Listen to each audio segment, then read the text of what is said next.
போன வீடியோல இஸ்லாமிய மதம் இந்தியாவிற்குள் எப்படி வந்தது என்பதை பற்றி ஒரு வீடியோ போட்டிருந்தோம். அதை பார்த்த நிறைய பேரு, உனக்கு வரலாறு தெரியல, நீ தப்பா சொல்ற, நீ ஒரு தற்குறி, இஸ்லாமிய மதம் என்பது 7ஆம் நூற்றாண்டிலே இந்தியாவுக்குள் வந்துவிட்டது அப்படிலாம் கமெண்ட் பண்ணாங்க.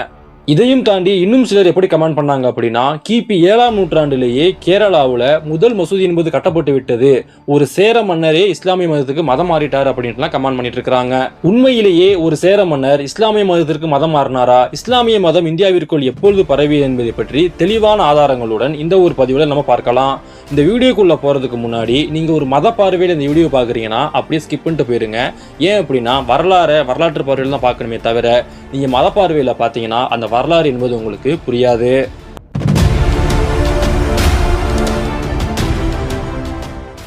இஸ்லாமிய மதம் என்பது 7ஆம் நூற்றாண்டிலேயே இந்தியாவுக்குள்ள வந்துருச்சு அப்படின்ட்டு சொல்றாங்க. இதை அவங்க எதை வச்சு சொல்றாங்க அப்படின்னா, அன்றைய காலகட்டத்தில் பல அரபு வணிகர்கள் இந்தியாவிற்கு வணிகம் பண்ணிட்டு போனாங்க. இதனால அப்போவே இஸ்லாமிய மதம் உள்ள வந்துருச்சு தானே அப்படின்ட்டு சொல்றாங்க. இதற்கு உங்களுக்கு விளக்கம் கொடுக்கணும் அப்படின்னா, 2000 ஆண்டுகளுக்கு முன்னாடியே நம்முடைய தமிழர்கள் கிரீக், ரோம், ஈஜிப்த் போன்ற பல நாடுகளுடன் வணிக தொடர்புல இருந்தாங்க. அன்றைய காலகட்டத்தில் நம்முடைய தமிழர்கள் நாட்டார் வழிபாடு, சிறுதெய்வ வழிபாடு, முன்னோர் வழிபாடு போன்ற பல முறைகளை பின்பற்றி வந்தாங்க. அந்த காலகட்டத்தில் நம்முடைய தமிழர்கள் பல நாடுகளுடன் வணிக தொடர்புலையும் இருந்தாங்க. இதை வச்சுக்கிட்டு 2000 ஆண்டுகளுக்கு முன்னாடியே நம்முடைய தமிழர்கள் வழிபாட்டு முறையை ஈஜிப்திலையும் ரோம்லையும் கடைபிடிச்சாங்க என்று சொன்னால் அது ஏற்புடையதா? கிடையாது. வணிகம் பண்ண போனவங்க வணிகம் மட்டும்தான் பண்ணிட்டு போனாங்க. அதே மாதிரி தான் 7ஆம் நூற்றாண்டுல என்னதான் அரபு நாட்டை சேர்ந்தவர்களுக்கு வணிகம் பண்ணாலும் அவங்க வணிகம் மட்டும்தான் பண்ணிட்டு போனாங்க. இஸ்லாமிய மதத்தை அவங்க இந்தியாவுக்குள்ள பரப்பவே கிடையாது. இஸ்லாமிய மதம் இந்தியாவிற்குள் எப்படி வந்தது என்ற வீடியோல என்ன சொல்லியிருப்பேன்னா, முதல்ல முகமது கஜினி இந்தியாவுக்குள் படையெடுத்து வருவார். அவருக்கு பிறகு முகமது கோரி இந்தியாவிற்குள் படையெடுத்து வருவார். அதன் பிறகுதான் டெல்லி சுல்தானம் என்பது உருவானது. அதன் பிறகுதான் இஸ்லாம் மதம் என்பது இந்தியாவில் பரவியதா சொல்லியிருப்பேன். ஆனால் இதற்கு முன்னாடியே கிபி 8ஆம் நூற்றாண்டிலேயே முகமது பின் காசிம் என்பவர் இந்தியாவின் மீது படையெடுத்து வந்தார். ஆனால் அவர் இந்தியாவுக்குள்ள வர கிடையாது. சிந்து பகுதியை கைப்பற்றினதோட அவர் நிறுத்தி கொண்டாரு. அவர் அதை தாண்டி இந்தியாவுக்குள்ள வரவே கிடையாது. அதை வச்சுக்கிட்டு அன்றைய காலகட்டத்திலேயே நீங்க இந்தியாவுக்குள் இஸ்லாம் மதம் வந்துட்டு அது வரலாற்று பிழைதானே தவிர அது ஒரு உண்மை கிடையாது. அடுத்து இன்னும் சிலர் சொல்றது என்ன அப்படின்னா, சேரமான் பெருமாள் எனப்படும் ஒரு சேர மன்னர் கிபி 7ஆம் நூற்றாண்டிலேயே இஸ்லாமிய மதத்துக்கு மதம் மாறி கேரளாவில் இஸ்லாமிய மதத்தை பரப்பினாரு.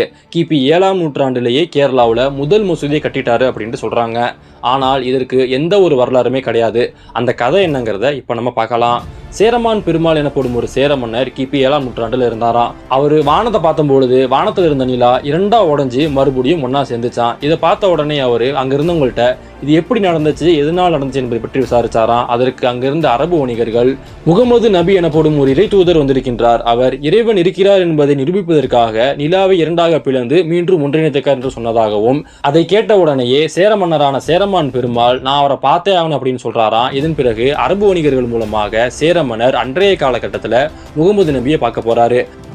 சேர மன்னன் முகமது நபியை பார்த்த பிறகு அவர் இஸ்லாமிய மதத்திற்கு மாறியதாகவும் அவருடைய பெயரை தக்தியுதீன் என மாற்றிக்கொண்டதாகவும், அதன் பிறகு அவர் அங்கிருந்து நான் இந்தியாவிற்கு போயிட்டு இந்தியாவில் இஸ்லாமிய மதத்தை பரப்ப போறேன் என்று கிளம்பிய பொழுது அவர் ஓமன் நாட்டுக்கு வரும்பொழுது நோய்வாய்ப்பட்டு இறந்தாரு. இதன் பிறகு அவருடன் இருந்த மாலிக் பின் தினார் என்பவர் அங்கிருந்து சேர நாட்டுக்கு வந்து சேர நாட்டுல சேரமான் ஜிமாம் மஜித் எனப்படும் ஒரு மசூதியை கட்டியதாக சொல்லுவாங்க. இந்த ஒரு கதை சேரமான் பெருமாள் எப்படி இஸ்லாமிய மதத்துக்கு மாறினார், அதன் பிறகு அவர்கள் எப்படி கேரளாவுக்கு எப்படி மசூதியை கட்டினாங்க என்பதை பற்றி சொல்லக்கூடிய ஒரு கதை. இந்த கதையை நிரூபிக்கும் வகையில ஏதாவது ஒரு வரலாற்று ஆதாரங்கள் இருக்கான்னு கேட்டீங்கன்னா ஒரு ஆதாரம் கூட கிடையாது.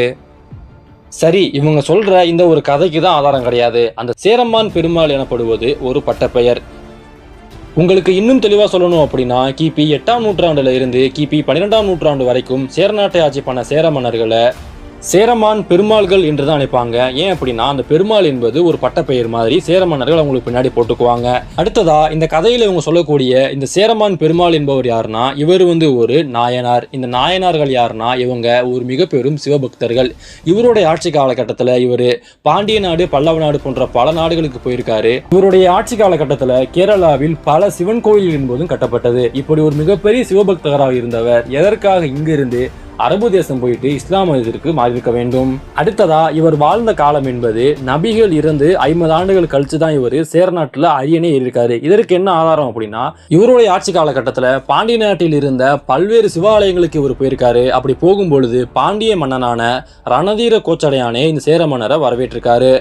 இந்த ரணதீர கோச்சடையானின் காலம் என்பது கிபி 670 கிபி 710 வரை. இந்த காலகட்டத்தில் நபிகள் நாயகம் இல்லவே இல்லை. அடுத்ததா இவங்க சொன்ன இந்த கதைகள் அனைத்தையும் இவங்க எங்க இருந்து எடுத்திருக்காங்க? ஏதாவது ஒரு இஸ்லாமிய வரலாற்று நூல்கள் இருக்குதான்னு கேட்டீங்கன்னா கிடையாது. இஸ்லாமிய வரலாற்று நூல்களில் எந்தெந்த மன்னர் இஸ்லாம் மதத்துக்கு மதம் மாறினாங்க என்பதை பற்றி நிறைய குறிப்புகள் இருக்குது. ஆனால் எந்த ஒரு நூல்லையுமே ஒரு சேர மன்னர் இங்கே வந்தாரு, அவர் இஸ்லாம் மதத்துக்கு மதம் மாறினாருன்ட்டு எந்த ஒரு நூல்லையுமே கிடையாது. சன்னி பிரிவுலையும் கிடையாது, ஷியா பிரிவுலையுமே கிடையாது. கிபி 1510 ஆண்டு இந்தியா வந்த துராடே பார்போசா எனப்படும் ஒரு போர்ச்சுகீசிய ரைட்டருடைய குறிப்புகளில் இந்த கதையை பற்றி சில குறிப்புகள் இருக்கு. அந்த குறிப்பில் அவர் என்ன சொல்லியிருப்பார் அப்படின்னா, இந்த சேர மன்னன் வாழ்ந்தது கிபி 10ஆம் நூற்றாண்டு என்று சொல்லியிருப்பாரு. நபிகள் நாயகம் வாழ்ந்தது கிபி 7ஆம் நூற்றாண்டு. அடுத்ததா கிபி 16ஆம் நூற்றாண்டுல ஷேக் ஜியானுதீன் என்பவர் எழுதிய துகாஃபாட் அல் முசைதீன் எனப்படும் ஒரு நூல்லையுமே இந்த கதை பற்றின சில குறிப்புகள் இருக்கு. இந்த நூல் எதை பற்றியது அப்படின்னா, கேரளாவில் மாப்பிள்ளை முஸ்லீம்களுக்கும் போர்ச்சுகீசியர்களுக்கும் நடந்த போரை பற்றி விளக்கக்கூடிய ஒரு புத்தகம் தான் இந்த புத்தகம். இதுலையுமே இதை பற்றி சில புனைவு கதைகள் இருக்கே தவிர எந்த ஒரு வரலாற்று ஆதாரங்களுமே கிடையாது.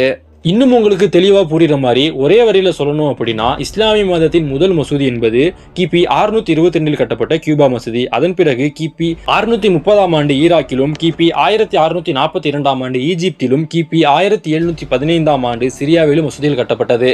இப்படி அன்றைய காலகட்டத்தில், அதாவது அரபு பகுதிகளில் இஸ்லாமிய மதம் வளர்ந்த காலகட்டத்திலேயே மசூதிகள் என்பது கிபி 8ஆம் நூற்றாண்டு வரைக்குமே கட்டியிருக்காங்க. இப்படி இருக்கும் பொழுது இங்கு நபிகள் நாயகம் வாழ்ந்த போதே இங்கு கேரளாவில் முதல் மசூதியை கட்டிட்டாங்க என்று சொல்வது ஏற்புடையது கிடையாது. அதற்கு எந்த ஒரு ஆதாரமும் கிடையாது.